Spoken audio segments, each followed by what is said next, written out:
with you this morning, and we're going to talk about annuities, but before we do, I got a couple things that I want to throw out there. Number one, I am thankful to follow Pastor Tony and Pastor Sean.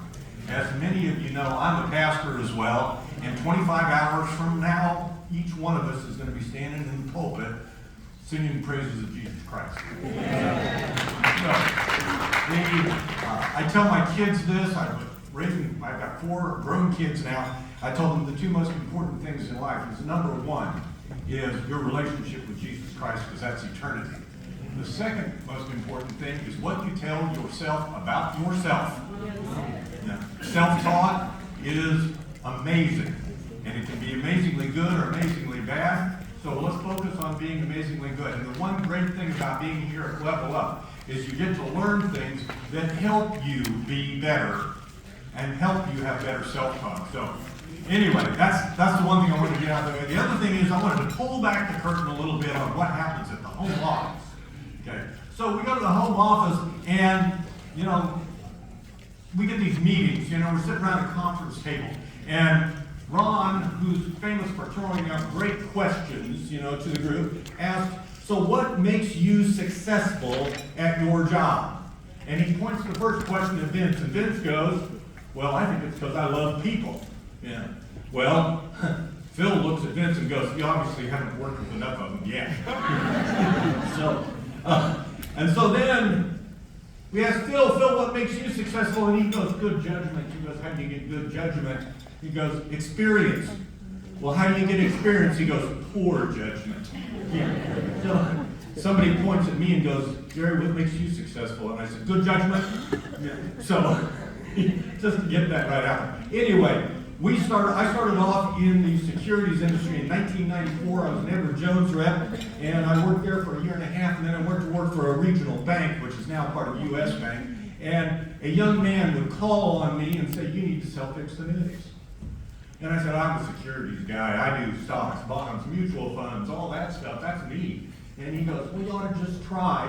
And I liked him. He was a nice guy, and he kept calling on me and kept saying, you really ought to sell some fixed annuities. And finally I gave in and I said, okay, I'll try it. My business increased by 30% overnight. Well, that's nice, isn't it? That young man is sitting in the back of the room. His name's Ron Wheeler. we were both young men at that time. So thank you, Ron, for being pleasantly persistent and continuing to call on me. And thank you for being my friend for more than 25 years now. So, okay. Anyway, let's see if this thing works. It says annuity sales made easy. It might be mistimed, okay? But we're going to go ahead. And we're going to start with annuities on the things to avoid, okay? Now, our vendors have some fantastic products, but not every product fits every customer. And so sometimes we get locked in, especially new in the business, and say, well, this is the one that I ought to be selling, and I sell that to everybody. Well, that's not true. So let's look at the things to avoid. Number 1, big bonuses, okay? So if it's, 10% bonus up front or 7% bonus up front, we want to avoid that. And the reason is what the big print giveth, the small print taketh away. Okay. So if you're going to own this for more than 5 years, a big bonus is a loser. Okay. Because the participation rate or the cap is so much lower that the insurance company claws all that bonus back. Now, are there occasions where a big bonus is appropriate? Yes, and we'll talk about those. The second one is inappropriate income riders. If you heard Michael Harden last night, Michael was big on this, and I pulled him aside afterwards. I said, thanks for sharing that, because income riders can be a tremendous thing, but if it's more than 7 years before they're going to use it, it's typically a loser for your client. It costs too much money.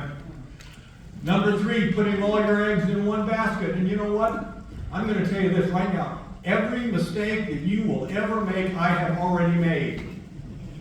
So, how do you get good judgment? Poor judgment, okay? So spread your participation into several different baskets so it'll work out over the long run.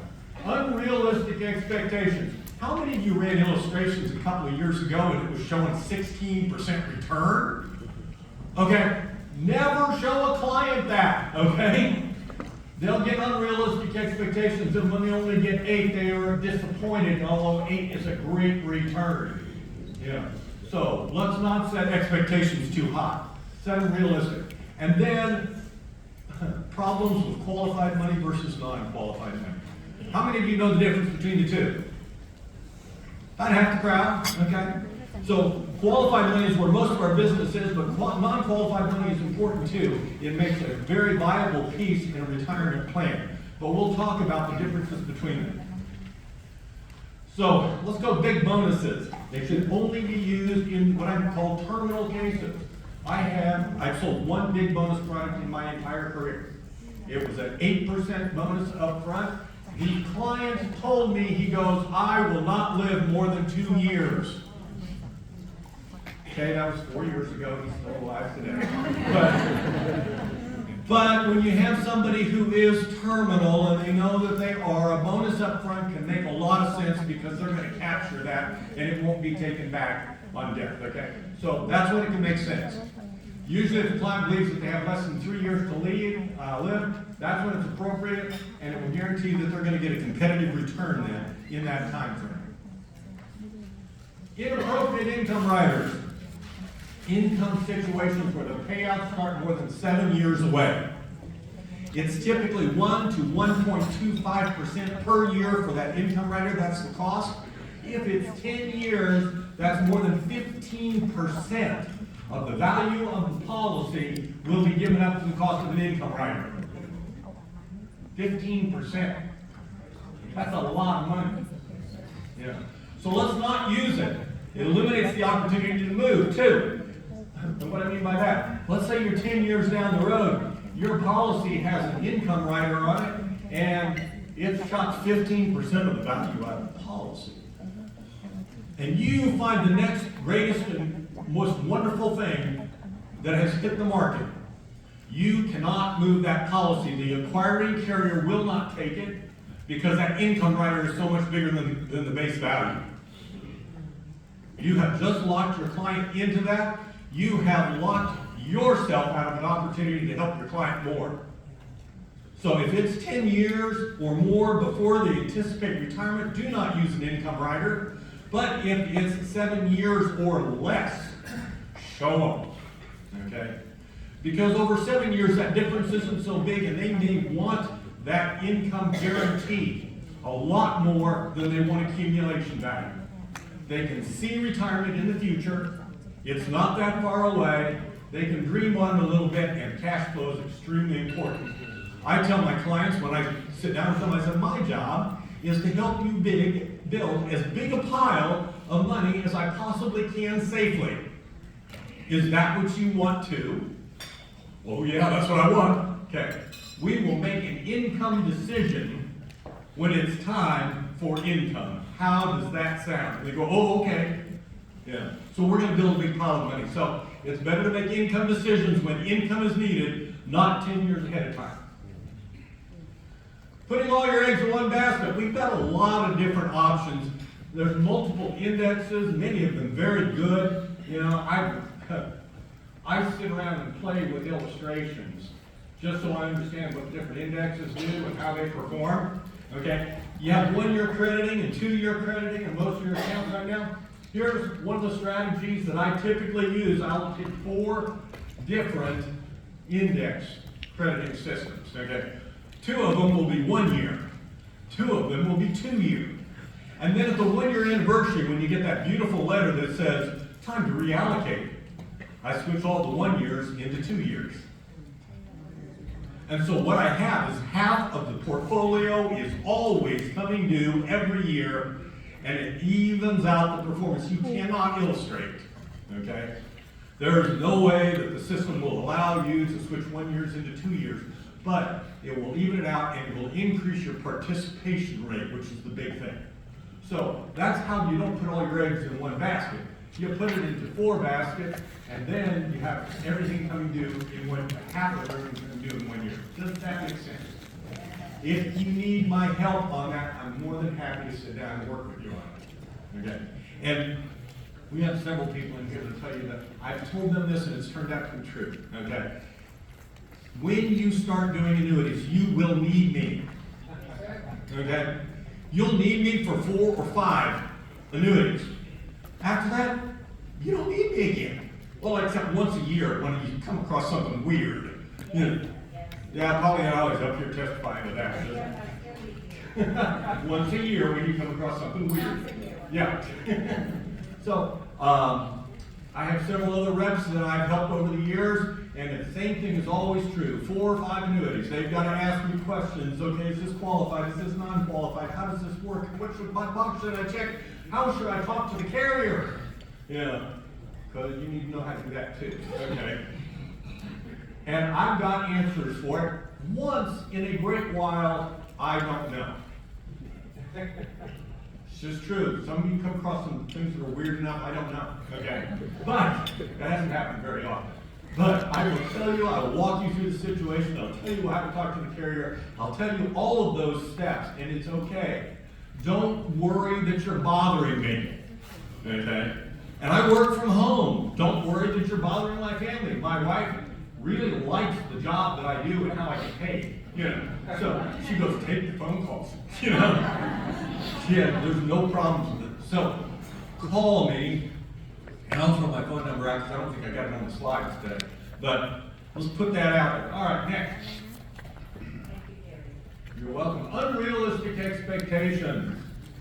Illustrations are a mirage. They are not true. Okay? They are based upon what if everything stays the same going forward. Now we're going to talk about how to use illustrations, and you need to be able to use them correctly. But it has 3 things, or 4 things in an illustration. The first one is, what is the guaranteed amount? And I'm going to show you an actual illustration. And a lot of times we look at that and go, I don't want to show that. It's got all zeros. And they end up losing money and they run out of money. I don't want to show that. Huh? Never scare you? You look at that and you see it. Okay, we're going to talk about how to deal with that. But it also has the most recent 10-year period, the best 10-year period, and the worst 10-year period. It's important that all of those get shown when you use it so that your clients have a realistic expectation of what they can do. Qualified versus non-qualified money. Okay, so general rules here, but we're going to hit one that's going to be, okay, that doesn't sound right, but qualified money comes from retirement plans that you contribute money before taxes. That's qualified money. 401ks, 457s, 403bs, SEPs, simple IRAs. Roth IRAs are considered qualified for the purposes of the application. So when you got, those boxes that says, is this qualified money or non-qualified money? And I've just given you a definition that says pre-tax, and Roths are not pre-tax. And you go, what should it be? Well, for the purposes of the application, it's qualified money. Okay? It is not pre-tax, but for the purpose of the application, it is. So non-qualified money is money from outside of retirement plans, CDs, money market, money in checking accounts, mattress money, money from the tin can in the backyard. Which reminds me, you go, that doesn't happen. Okay, so I had an uncle, Uncle Bernie. Uncle Bernie's passed now, but Uncle Bernie was paranoid schizophrenic, okay? And Uncle Bernie, my dad was Uncle Bernie's guardian, okay? And he kept track of Uncle Bernie until after he had a stroke, and then they needed somebody else to take over, and I'm like my dad, and so they said, why don't you take over for Uncle Bernie? Yeah. And so I took over for Uncle Bernie, and Uncle Bernie lived in a halfway house, and he would walk around his little local town picking up change from the ground. And finally, one day, the local police called me and said, we found your Uncle Bernie, he's passed away. And I said, well, I'm sorry, where did it happen? They go, well, he was beside the railroad tracks just outside of town.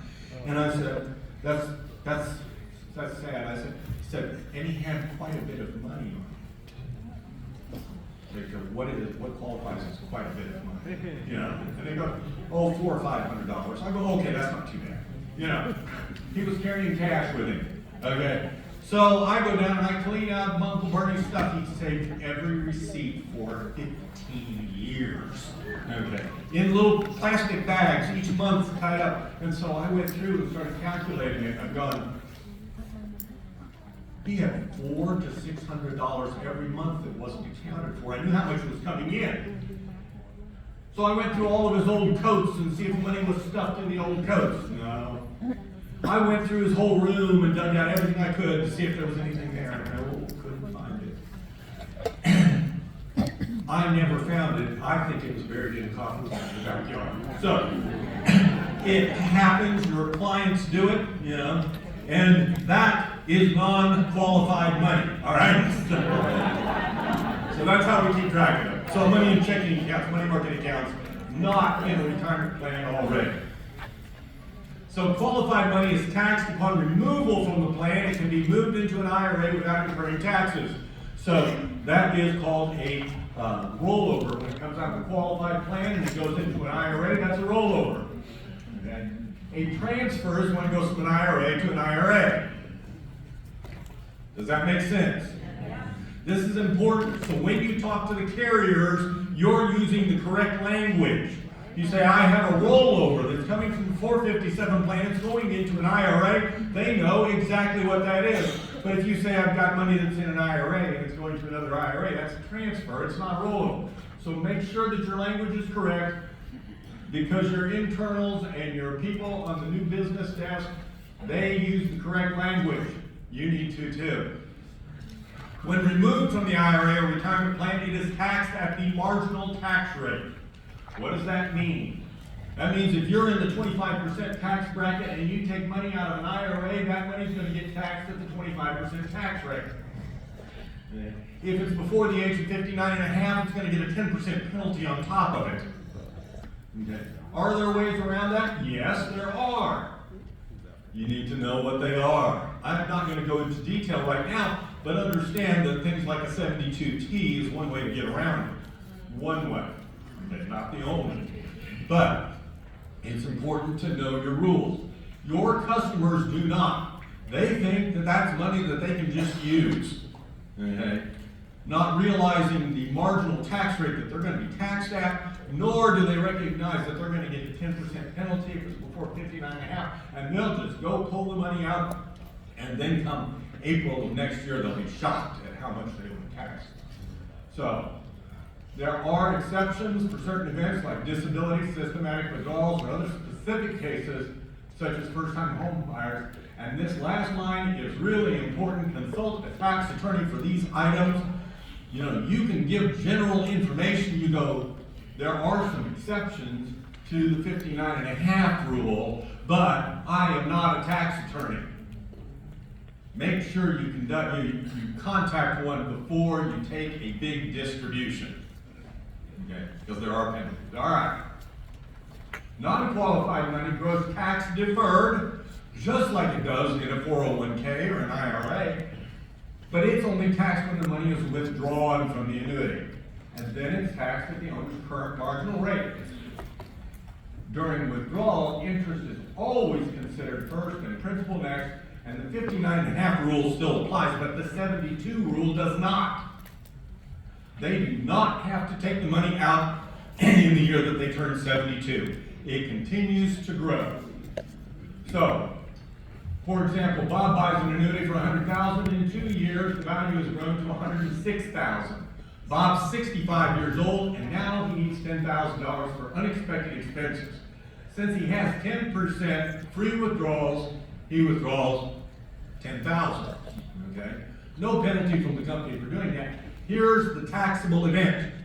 Money has been withdrawn from the contract. The IRS considers that interest, that $6,000 that he has earned over the last 2 years, that is taxable. But the $4,000 is a return of principal, and it is not. So how will it affect his taxes? $6,000 will go, will count on his tax to be subject to taxation. And that will depend upon the marginal tax rate that he is at that moment. So if he's in the 15% bracket, he's going to go 15% of that $6,000, or about $900. Okay? In federal tax, state taxes are a different matter. Okay? So that would be on top of what the federal taxes are. Okay, so now, one of the most handy little things that you can know is the rule of 72. How many of you know the rule of 72?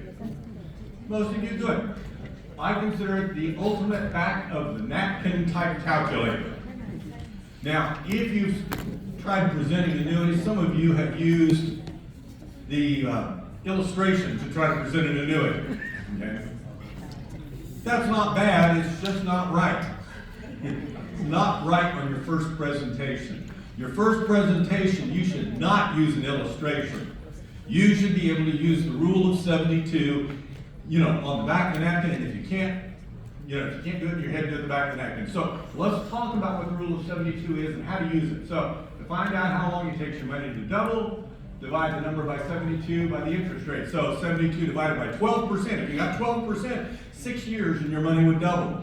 At 8%, 9 years for your money to double. At 6%, 12 years for your money to double. So you ought to know that. So to give you an example of how you use this, calculate how much money your client should have at retirement. So if you've got somebody who's, say, 45 or something, he's got $200,000 now, how much money should he have in 20 years?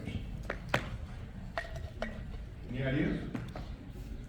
Let's use some back of the napkin stuff real fast. Okay, so if you earn 6%, that means the money doubles in 12 years. So the 200,000 becomes 400,000, and in another 12 years, right? And it's 69 now, right? Because it's 24 years, and it becomes 800,000. You didn't realize that you could calculate that fast, did you? Okay, that's what the rule of 72 does for you. You can calculate that in your head and say, based on present projections, if you can earn 6% on your money safely over the next 24 years, you would have $800,000 at retirement. $800,000, if you can earn 6% on $800,000, that's how much money in a year? 48,000. 48,000 divided by 12? 4,000, that's $4,000 a month. So if you earn $4,000 a month plus what you get in Social Security, would that be enough for you to comfortably retire on today's dollars? That's the question you ask people. So they get $6,000, right? Okay. In today's dollars, but the problem is in 24 years, that's not today's dollars, right? So they're probably going to need more. But you can give people a picture of what they should be learning, of what they should be earning, and how it should work. So here's Fred, he's 45, changed jobs, on 401k, 200,000. Here's the other information that you need to know. What other assets does he have? When does he plan on retiring? So if he tells you he wants to retire at age 60, is that going to be a reasonable expectation? I remember meeting with clients who had $100,000 of retirement and thought that was an unbelievable pile of cash. It was going to last them forever. It lasted them 3 months. Okay? Part of your job as a financial advisor is to help people have realistic expectations. Fred here, it would be easy, frankly. Fred go, and if you said, well, I'm going to retire at age 60, you say, that probably isn't going to work. Just back in the napkin type of calculations, you probably need to work till 69. Now that's a reality check for Fred right there, isn't it? Okay? But the good news is, he's got time to do something about it. So how much Social Security will he collect? Y'all get those letters, right? Every year saying your Social Security benefit at age 70, at 70 and a half, or at age 66, or you get those letters, right? Okay. If your client doesn't get them, that means they've never gone on to SSA.gov and set up their account. Do that. Go help your client set up his account on SSA.gov, and so they know, they get a realistic expectation of what they're going to draw in retirement. Okay? This is how you help your clients. Okay. What does an ideal retirement look like to him? He's gonna sit on the beach and drink margaritas, right? Sounds like a great plan until you do that for a year. Okay? Then it's not such a great plan after that.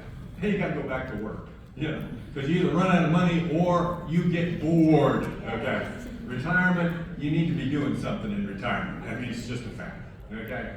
So, but you need to know what he envisions, whether it includes travel, whether it includes a lake home, whether it includes, a beach home or something, and so that he can work towards those goals. What does retirement look like? By the way, Tony's presentation, and he was delving into issues like this, and he calmly handled Boo's objections. Didn't he do a great job with that? So this is the same type of thing. You ask, what does retirement look like for you? Tell me, imagine it. Sometimes they have not done it. They've just been focused on retirement. They don't know what it looks like. Help your customers to dream. Okay. Your plan becomes more viable when they dream.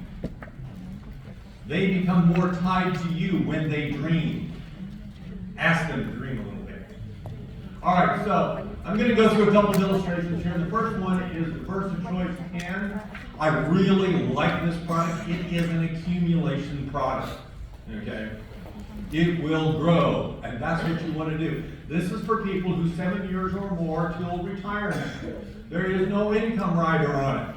Okay? It's very simple to explain, very simple to work out. And again, I'm going to have that strategy of 4 different indexes and time frames, but I'm going to flip them after 1 year, so I've got them all out. So anyway, here is a good participation rate on these indexes, and you'll notice that none of them have the enhanced rate on it. And if y'all look at enhanced rates look really good. However, I will tell you, 2 years ago or 3 years ago, when we had no interest rate margin, okay, you needed them. Okay? I don't think we need them today. I think the participation is great where it is, and the most powerful thing about an index annuity is not ever going backwards. Well, if you use the enhanced rate and you have a 0 year in the market, guess what? You lose a point and a half. Your clients will not be happy. You're better off of them getting a 0. Okay? So, don't use the enhanced rate right now. If the day comes when you should be using the enhanced rate riders on the indexes, I will stand on top of the home office in Johns Creek and shout it from the rooftops, saying, it's time to use it. Today is not the day. Do it without it. So I want to show you what the first one we talked about guaranteed values. Okay? If you're using an illustration, and I encourage you not to use it on the first one.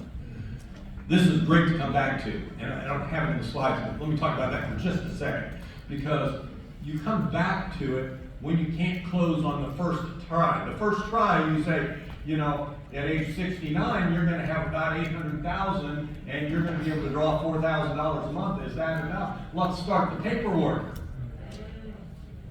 Okay? But if you can't close it then, you need a reason for them to come back in. You go, I got something to show you.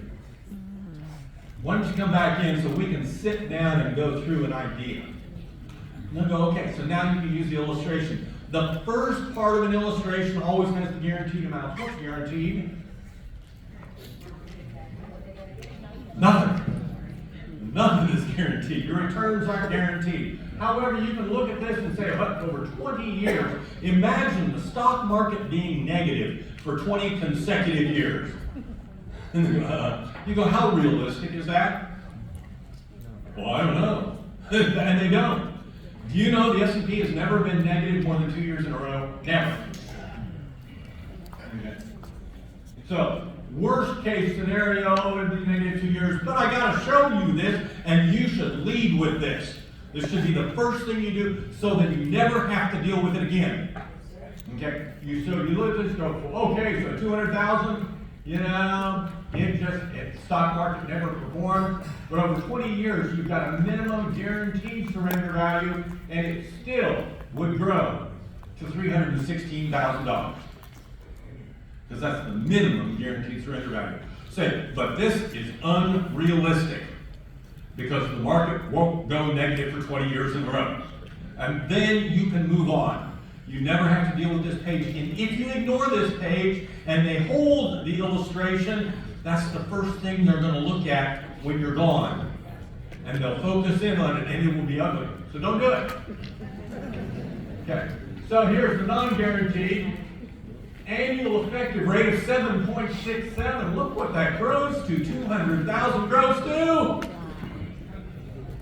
897,000 for 900,000. That's at 7.67. So that's pretty good, isn't it? That is one potential outcome. You say, nah, things go pretty well. You go 7.67 and you never went backwards. Or how about if you just earned 5%? Well, 5% would come up to $530,000 in 20 years. Okay? That would be pretty good, wouldn't it? Knowing you could never go backwards. Show these pages. That would be pretty good. So, most recent 7.67. Annual effective rate highest 11.32. That is fantastic. And I would show that and say, that's not going to happen. We're setting the expectations here. That's not going to happen. Okay? But I think it is reasonable to expect the average rate lowest 7.5, annual most recent 7.67. If you averaged 7% or 7.2% per year over 10 years and never went backwards, would you be happy with that? They'll start nodding, okay? Because that's a good number. And it's below what our expectations are. It's still a good number. When they start nodding, you say, let's start the paperwork.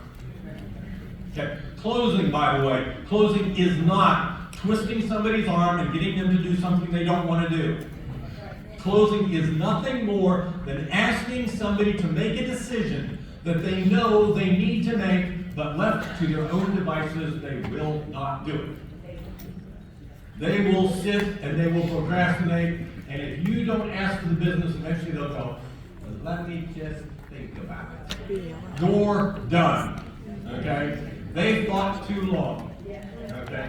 Fear has overtaken them. By the way, I have a handy acronym for fear. It's false expectations appearing real. That's what fear is. And their fear will gravitate back towards that zero return. Okay? Here's reasonable expectation. Not the highest, but the most recent or the lowest. Those are reasonable. In fact, even a little bit below that is reasonable. Okay? And so here you have the hypothetical surrender values. These are the pages that you need to show in an illustration. Okay? So that people have an accurate picture of what's going on. We had a discussion with one of our agents recently. They said, I've been having trouble getting people to close and make a decision. I said, people reach a buying point in a presentation, and you should be able to see it. Okay?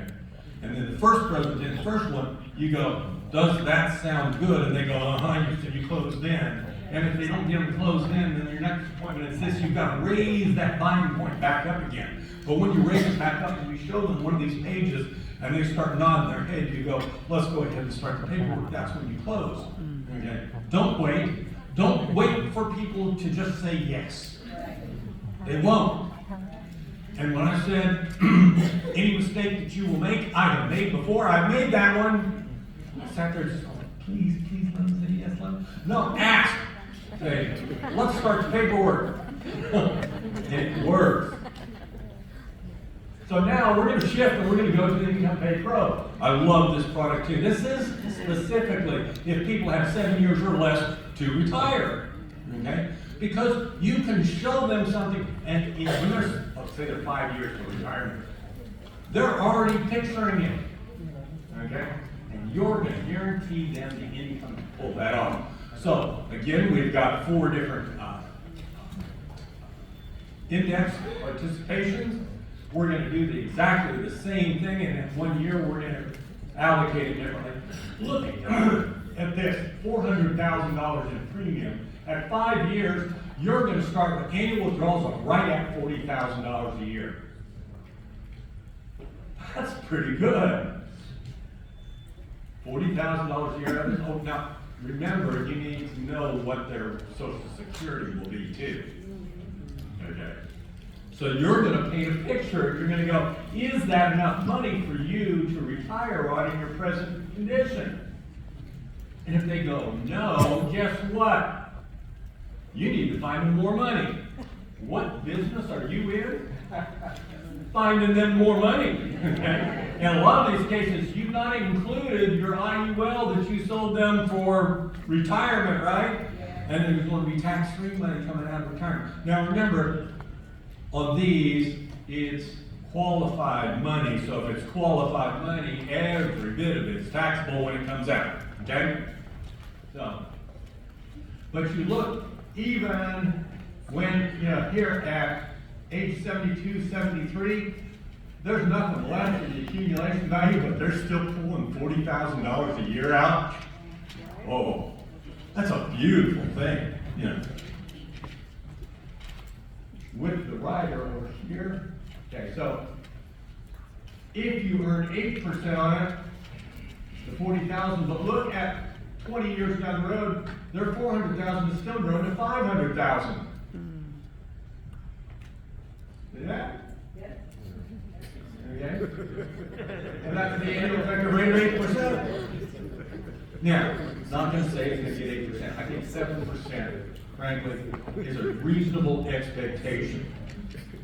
But you're going to have some clients who are going to get 8%. And they're going to be happy because they've been sucking money out of this thing like there's no tomorrow, and they've got more money than when they started with it. Great product. If they only had a 5% return, look how it works. Here they are, 20 years down the road, still taking out $40,000, still got money left over. But even if that money runs out, they keep drawing. So here's your different ways.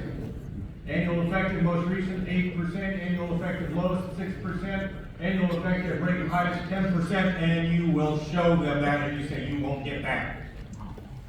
You're not going to get 10%. But if you got between 7 and 8, would you be happy?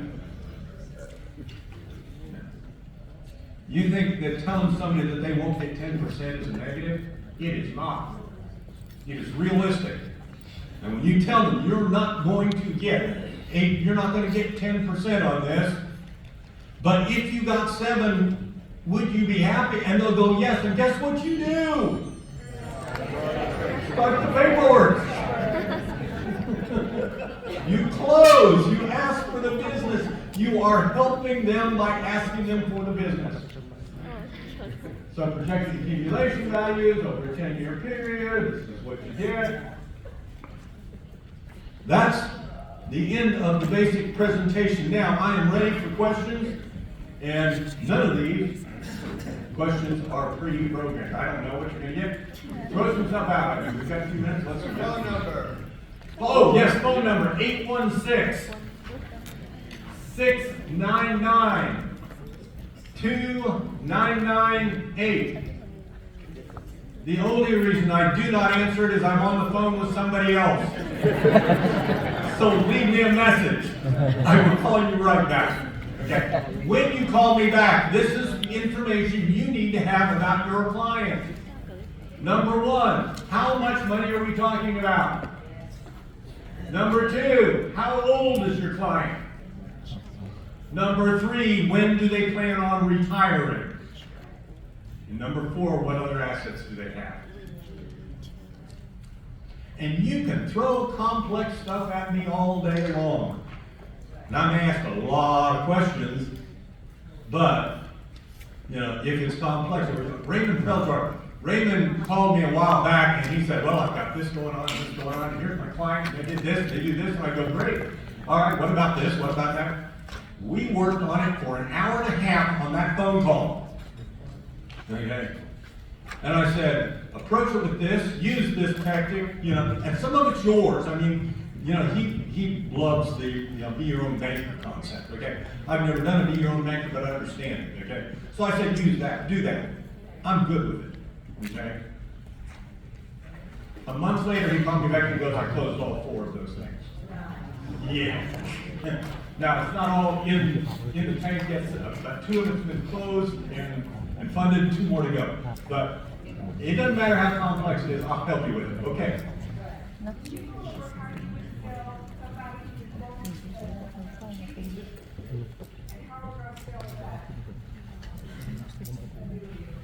Okay, so 2 questions. First of all, how old is the client? 58? Okay.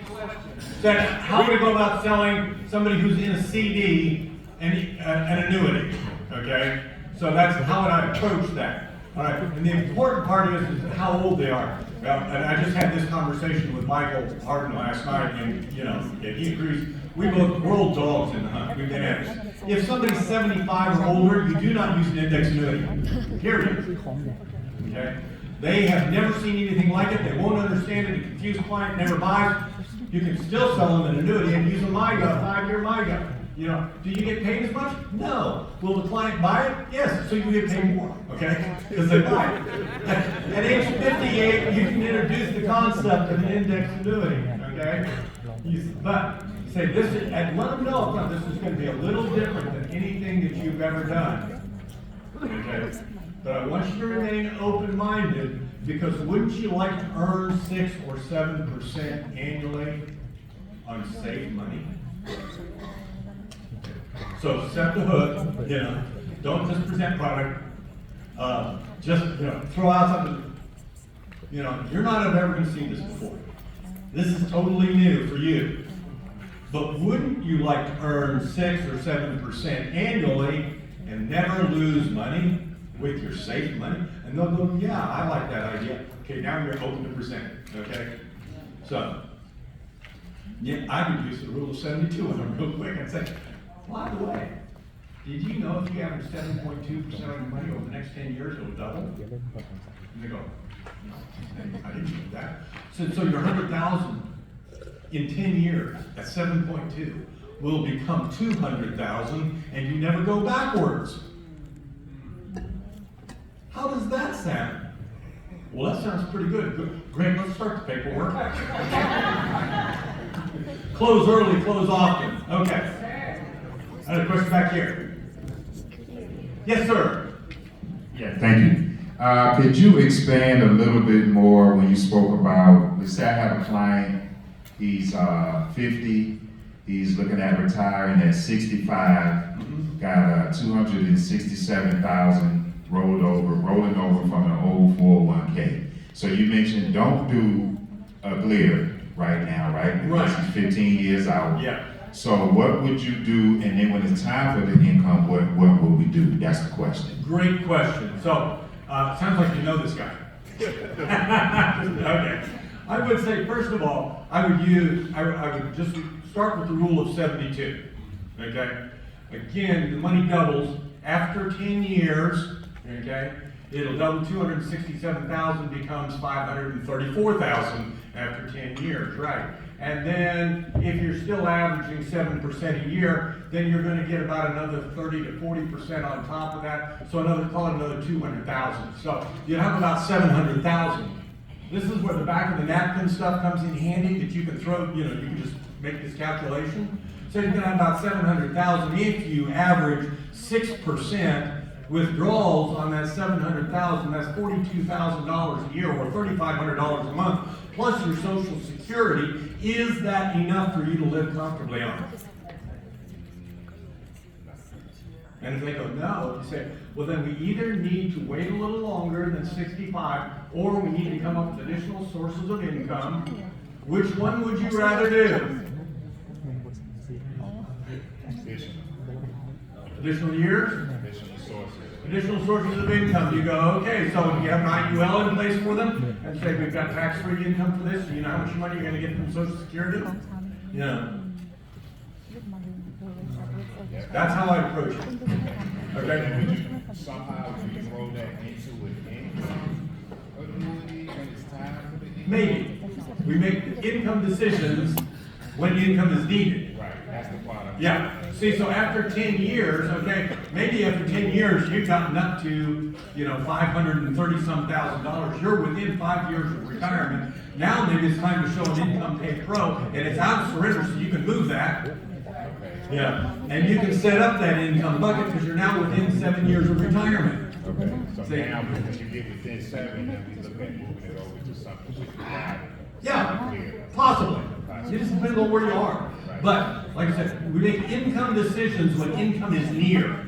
We don't make income decisions when income is far, because a lot of stuff can change. Okay? Pop? Okay, so I have and I do want to thank you for all the training that you've given me throughout the years. I've learned all my annuities from you, so thank you. So I have a client, age 59, currently has $150,000 in 403B. She's looking to have better performance between the two products, the Performance Choice and one of Annico's products. Which one do you think that will give her the best rate of return? I don't know. Past performance does not guarantee future results. I will say that it depends on when she wants to retire, so much of it. Because if she wants to retire at 65 or 66, then an income pay pro is a great option, okay? But if she's willing to work until she's 70, okay, then you're in an accumulation phase, okay, still. And I would not put any additional expenses on it that I could avoid, and I would use like a Versa Choice, or I'll tell you, the new Annico stuff is really attractive. The Patriot Index thing and what's the performance? RTA, that's it. Those are really attractive and real easy to explain. So, if people go, well, what's your favorite companies? It's going to be Annico and North American. Okay, thank you. And by the way, you've got really good wholesalers who know their stuff for either one of them, okay? And they will help you through any of these illustrations and how to make the best product recommendations for your client. Okay, what else we got? Oh yeah, sucking up will get you everywhere.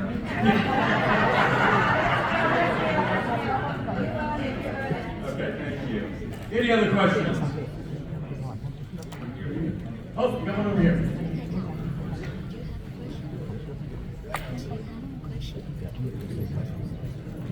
Hello. Hi. How would you explain to someone, I guess, who has an annuity that posts every other year, and the year doesn't, like, you lose money or you don't, especially when they first got into the plan a year ago, and you're in the middle, and so you have to explain to them to wait. Well, that's a great point. So much of it is about expectations, and if we have to make sure that they have proper expectations on the front end. If you're on a 2-year crediting cycle, you just have to say, you're not going to get anything credited in 1 year. You have to tell them, it's going to be 2 years, and we're gonna do 2 years because when you do get credited, it's gonna be fantastic. But you're not gonna get anything for a year. And so when they come back in a year and go, well, I didn't get anything, say, if you remember, I told you you're not getting anything in year 1, but next time you're going to get this wonderful participation rate on a 2-year index. Okay? But that's also why it's important to split half your money into a 1-year and half your money into a 2-year, so that something gets credited. Okay? And it will smooth out when you run the illustrations and the way that I've got it set up, and it's 1 year and 2 year, you'll notice that you get these fantastic years and then you get next to nothing. And then you get fantastic years. Okay. That's why I want to smooth it out by taking the 1 year stuff at the 1 year anniversary and switching it into 2 year so that you have half the money coming due every year. Any other questions? Did that help? Okay. When you say set up, is it 2 different annuities? You split No, it? you can do it Or it's inside the allocation? contract. You can do it inside the contract. If that's it, I am out of time. In fact, Andy told me I'm 18 seconds over.